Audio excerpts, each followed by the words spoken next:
Hi, hello. నేను మీ శ్రీకాంత్. మన వ్యవస్థలో చాలా సమస్యలు రావడానికి ముఖ్య కారణం ఏంటంటే, ఒక విద్యా వ్యవస్థ. ఈ విద్యా వ్యవస్థ ఎన్నో మార్పులు తీసుకుంటుంది. దీనికి ప్రధాన కారణం ఎవరంటే తల్లిదండ్రులు.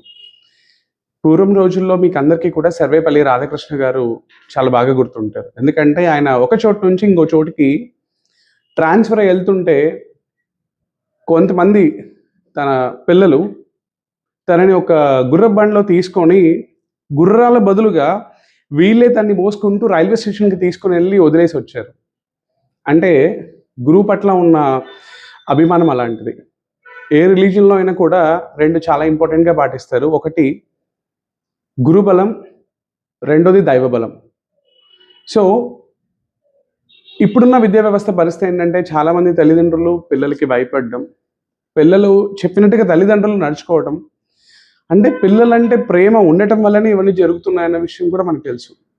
పూర్వం రోజుల్లో ఒక టీచర్ కొడితే పిల్లల్ని, ఇంటికెళ్ళి అమ్మ టీచర్ నన్ను కొట్టిందని చెప్తే, సరే నువ్వేదో తప్పు చేసుంటావు అందుకే టీచర్ కొట్టిందని చెప్పేవాళ్ళు. కానీ ఇప్పుడున్న పరిస్థితి ఏంటంటే, అమ్మ టీచర్ కొట్టిందంటే పద టీచర్‌ని కూడా కొడదాం కుదిరితే. లేదంటే టీచర్ దగ్గరికి వెళ్దాం పద. ఎందుకు కొడతది మా పిల్లవాడిని అని చెప్పి అరిచే రోజులొచ్చేసాయి. సో నేను చెప్పాలనుకుంది ఏంటంటే, ప్రతి పిల్లలు, ప్రతి తల్లిదండ్రులకి ఇంపార్టెంట్.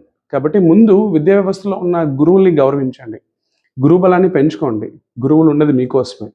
అంటే గురువులు కొడితే చూడాలి, చెయ్యాలనేది నా ఆలోచన కాదు.